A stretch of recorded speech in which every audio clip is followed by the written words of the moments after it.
is one of the great American sagas. Some say the greatest. It started humbly on the night of February 11th, 1847, in a small red brick house in Milan, Ohio, the home of the man who ran the town shingle factory. On that February night, he sat in the parlor of his home. In the bedroom, his wife lay awaiting the birth of her 7th child. Death had claimed earlier children. So that the father's prayers filled the anxious hours until the father inscribed the name of a healthy, husky boy in the family Bible. Humble beginnings, but not poor. The Edison children were reared on good food and the good book. They were all good, hard, common-sense kids, said the neighbors, except for young Tom. They called him the curious boy, meaning he had too much curiosity about things. When he was 5, they found him sitting on some duck eggs to see if he could hatch them. It was possibly his first experiment. It was not successful. When the family moved to Port Huron, Michigan, the curious boy started school. He exasperated his teacher. The boy is backward, the teacher complained. All he does is ask questions. Nonsense, said the boy's mother. I'll teach you myself. And she did. Her method was reading, writing, and arithmetic. And then she simply encouraged him to read, read, read. The more he read, the more his curiosity grew.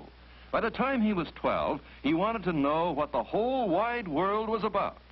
So he decided to go into business. 1859, the great railroads were beginning to crisscross America.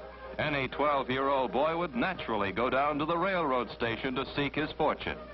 Tom Edison talked the Grand Trunk Railway into giving him the job of selling candy and newspapers on the daily run from Port Huron to Detroit. He also talked the conductor into giving him a corner of the baggage car. In this corner, he set up a chemical laboratory.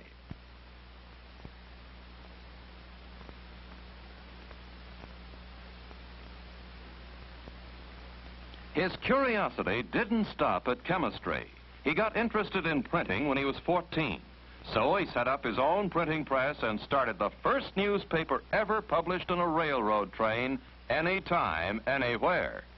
The Weekly Herald, published by A for Al, as he was called, Edison, was only a single sheet affair, but he crammed it with general information and gossip.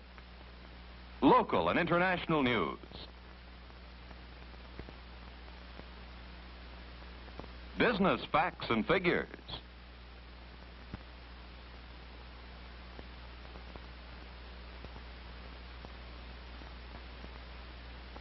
Vital statistics. Philosophy. Reason, justice, and equity never had weight enough on the face of the earth to govern the councils of men. But at the height of his success as chemist, candy butcher, publisher, philosopher, 2 accidents occurred.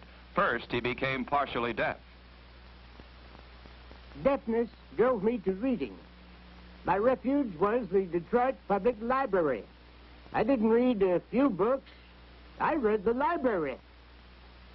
And he learned how to operate a telegraph ticker.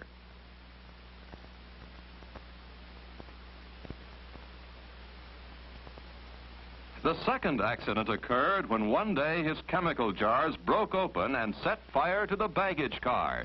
The conductor put him off the train together with all his chemicals and his curiosity. He was 16 years old now, an unemployed candy butcher and newspaper publisher. But he'd also learned how to send and receive messages over the telegraph ticker.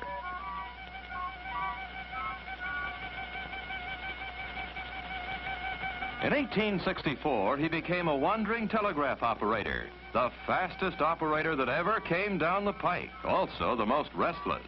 Couldn't stay in one place for long. For 4 years, he ticked his way across the country, a kind of long-haired hobo, always tinkering with wires and things, but gathering no moss, making no money. No matter what I may do, I reap nothing but trouble and the blues.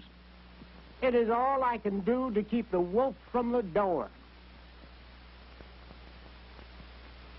But he was working harder than he was worrying, and he invented the universal stock ticker, his first major invention. Western Union paid him $40,000 for it. He took the money and invested in a dream. All during the hobo years, he had dreamed of building a laboratory. And finally, in 1876, he settled in the little town of Menlo Park, New Jersey. To his home there, he took his young bride, Mary Stillwell Edison. Close by the house, the main laboratory building was connected to the outside world by telegraph wires.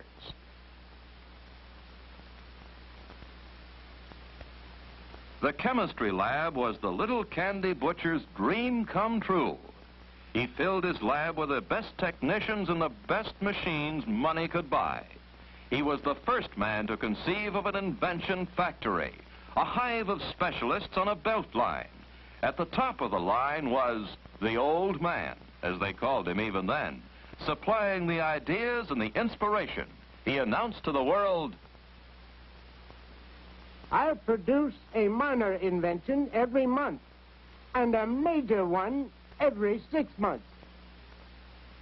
It was no idle boast, and the invention started pouring out of Menlo Park.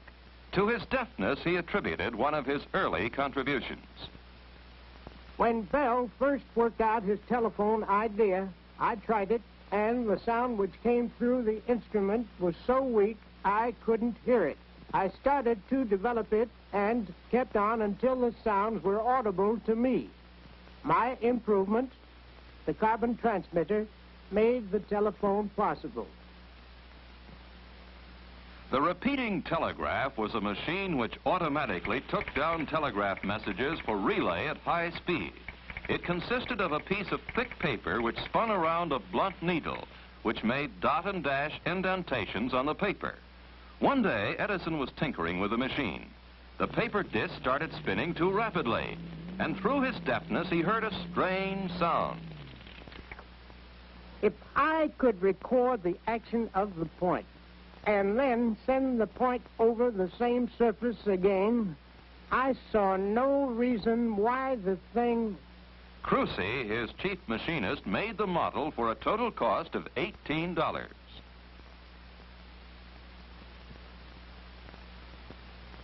A group of assistants gathered around the old man's desk.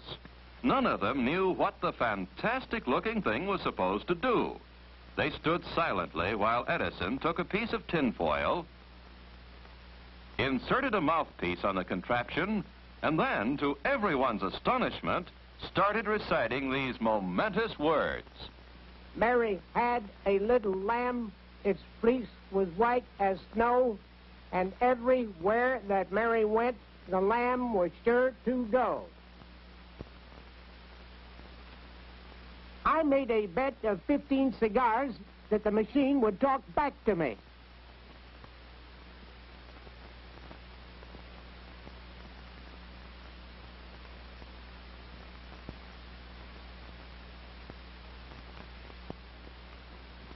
Mary had a little lamb, his face was white as snow, and everywhere that Mary went, the lamb was sure to go.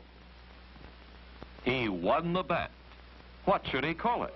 Telephone? Telegraph? He named it the phonograph. It became the sensation of the day and age. The 31-year-old inventor was invited to the White House to demonstrate his machine for President Hayes. Never in the whole history of science and invention had there been anything like this, a machine that talked, and the world clamored to listen to it. In restaurants and saloons and penny arcades, the first jukeboxes were installed, and while the words and music poured into every ear, the name of Edison was on every tongue.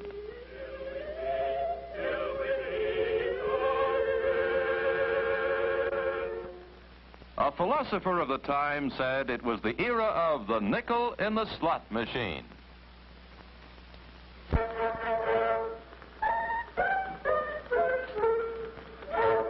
Every Saturday, Willie got his pay, then he'd call for Nell. It was always Mr. Edison's own favorite invention.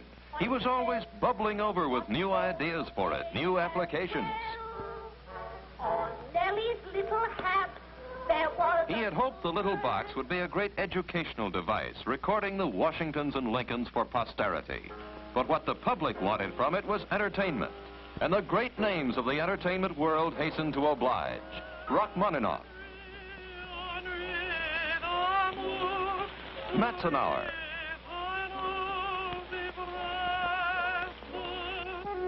Albert Spaulding,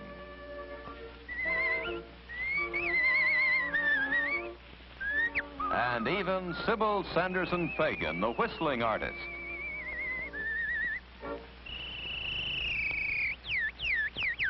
And as the years went by, they trooped in and out of Edison's recording rooms. The opera singers and the banjo players and the bird imitators and the tellers of jokes. And the records poured forth, hundreds of them, thousands, hundreds of thousands. From the needle that scratched the tinfoil, a million-dollar industry was born.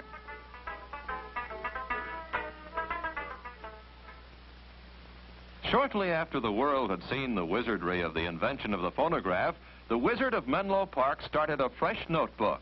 It was the first of many on a new subject. The object of this invention is to devise an electric lamp, which shall admit of being worked in great numbers on one electrical circuit. The invention of the phonograph had been all Edison, but when he turned his luminous curiosity on the problem of making an electric light, he was moving into a field where many others were working. The first thing Edison did was to learn everything he could about the subject. He came to the crux of the problem. 1. If you heat certain materials by electricity, they give off light. 2. If you heat these materials in a vacuum, they last much longer. So he told his glass blowers in the invention factory to make him some glass bulbs. This would be his vacuum, in which he would heat something by electricity. Heat what? What would glow with a light that was continuous and bright and easy on the eyes? Now the laboratory became his home. Day, night, time itself meant nothing to him. He tried everything in the search for the proper thing to heat in the vacuum. After trying metals, he started on the world of organic matter. Anything, everything within reach. Human hair, wood, leather, macaroni. Now we know another thing that won't work. That's progress. Finally, one day he took a piece of common cotton thread and placed it in a crucible and baked it in a furnace. Out of the furnace came a thin thread of pure carbon. He attached this filament to electric wires inside the bulb. He pumped the air out of the bulb. He turned on the electric current. This was the light he wanted, but how long would it last? Edison and his assistants gathered around for the famous death watch of October 19, 1879. They watched the lamp for 10 hours. Give it more juice. 20 hours. More juice. 30. For 2 days and 2 nights, the lamp burned. Now I knew we had it. He invited the world, a world still lit by candles and gaslight, to come to Menlo Park to see. They came. On New Year's Eve, 1879, they came by the trainload and they saw. New light to the new world on this New Year's Eve, cried the press. The newspapers called it the miracle of the 19th century. Lighting up Menlo Park was only a stunt for New Year's Eve.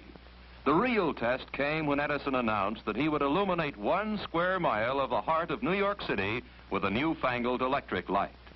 The bulb, the miracle bulb that gave the miraculous light, was only the beginning, the end component of 1,000 component parts. You need rheostats and generators and meters and fuses and sockets and switches and conductors to make it work.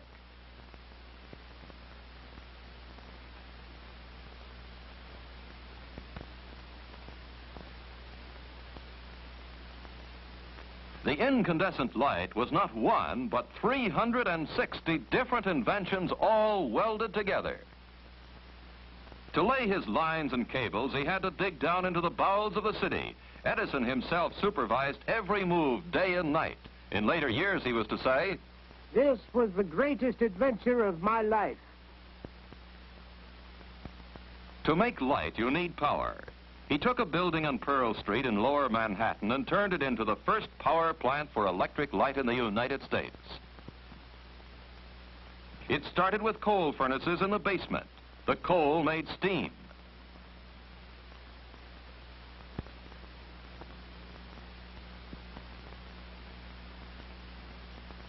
The steam made power.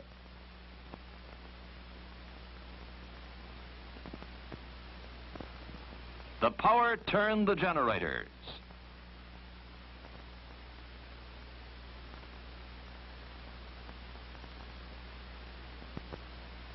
From the generators came electricity.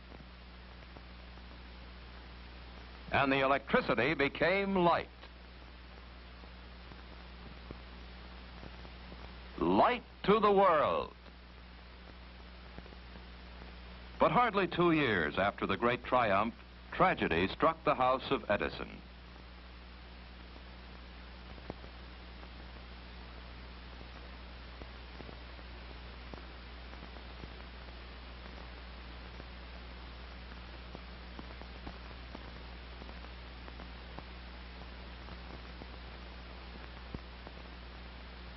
He tried to lose himself in work, but to the great giver of light, Menlo Park was full of shadows now.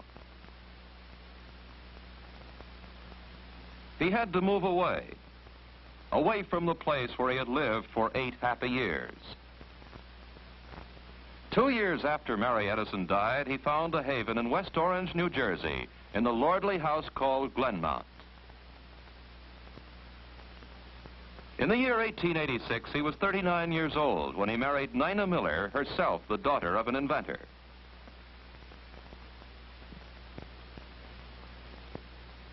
My later courtship was carried on by telegraph. I taught the lady of my heart Morse code, and we got along much better than we could have with spoken words by tapping our remarks to one another on our hands. Presently, I asked her thus if she would marry me. The word yes is an easy one to send by telegraphic signals, and she sent it. And here he took his new bride to live. Beyond the fields of Glenmount, just down the road, he built his new laboratory. Brick this time, the finest invention factory in the world, the big brother of Menlo Park.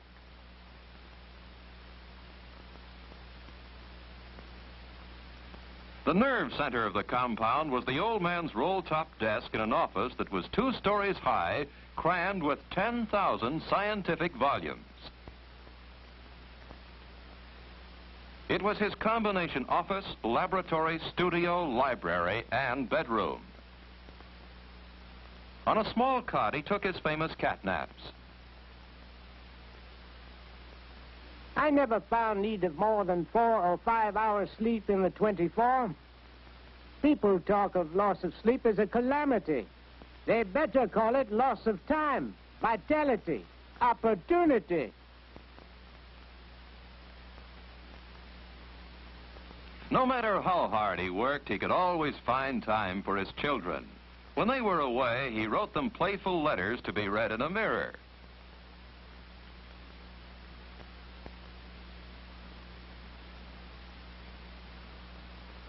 On one of their toys, the wheel of light now caught his fancy.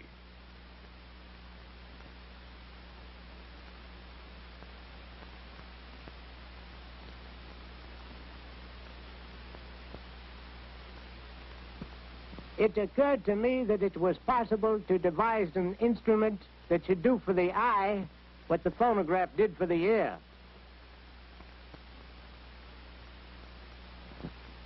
His first idea was to put a continuous line of tiny photographs on a cylindrical shell, just like a photograph record, then to rotate the shell and let the eyes look at the photographs through a magnifying glass. It didn't work well enough to suit Edison. Then he thought, if he could put a long line of photographs on some sort of strip or tape, on something you could roll up.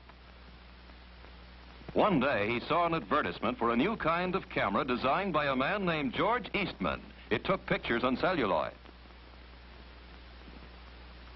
Without George Eastman, I don't know what the result would have been in the history of the motion picture.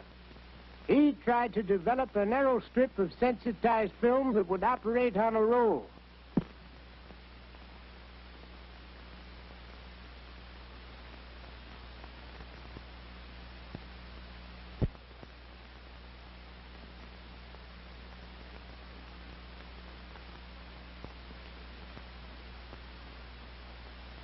Observe, says the legend, that each picture has a slight change of position as it passes the point of vision. The rapid photograph of these different stages of movement upon a long strip of light-sensitive film creates the illusionary spectacle of movable figures.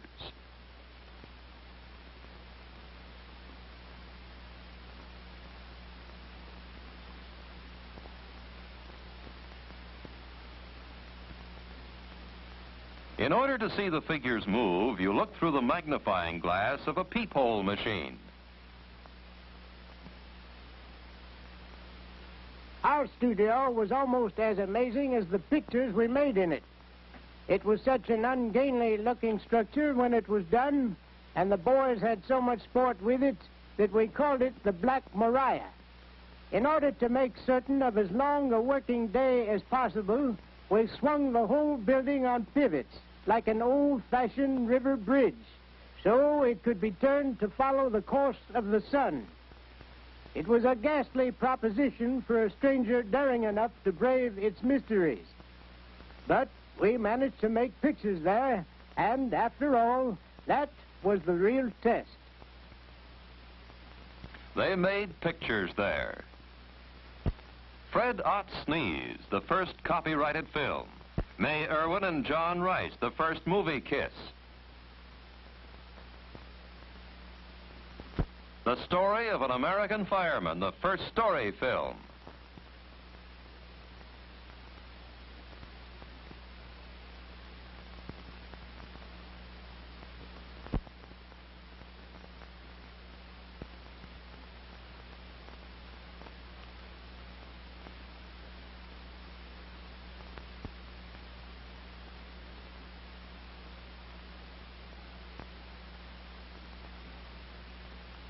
Did you know that one of my first thoughts for the motion picture was to combine it with the phonograph?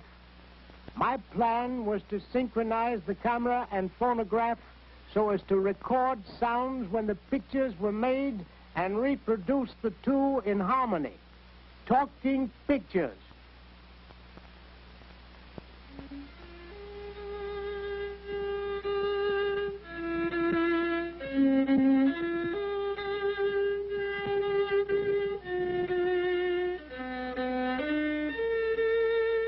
Through a projector in his office, he showed the first home movies.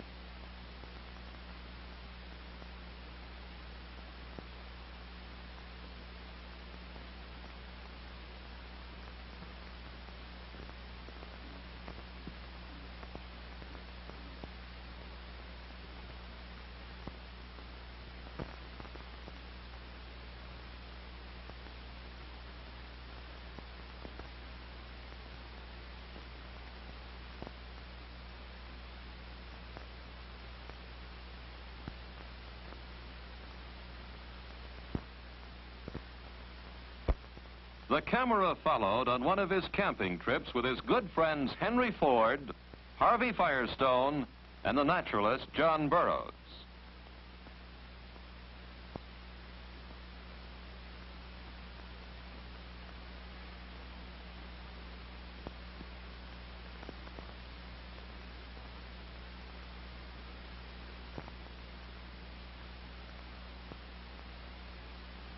But in the ripe years of his life, he found it good sometimes to rest from the hard job of being a wizard. At his winter home in Fort Myers, Florida, his family and friends would gather round. What do I think of Einstein's theory? I don't think anything of it, because I don't understand it. And he liked to drive around the grounds of Fort Myers in a car given him by an old and grateful friend, Henry Ford, whose early experiments with a combustion engine Edison had encouraged. And he liked to sit and look at nature.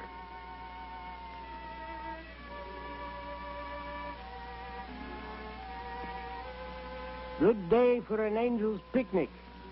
They could lunch on the smell of flowers and new-mown hay, drink the moisture of the air, and dance to the hum of the bees.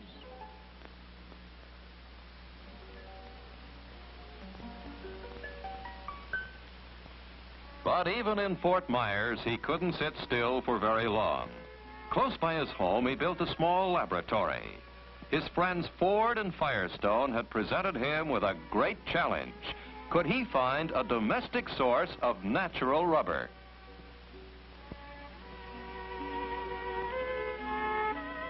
The best source, he reasoned, would be something that grows in great abundance. What was more abundant than the flowers of the field around him? He started by testing every plant, every flower, every leaf, every growing thing he could lay his hands on. Thousands of them tested and carefully classified in his notebooks on his neat shelves. Finally, he settled on the goldenrod as the most practicable source of rubber. Why? Because it was so plentiful. He worked late into the night on the incredible notion of squeezing rubber out of goldenrod, though the famous catnaps were growing longer.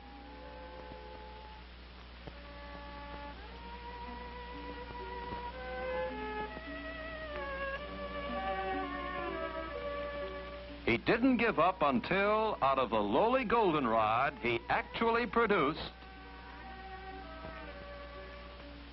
his last legacy to humanity.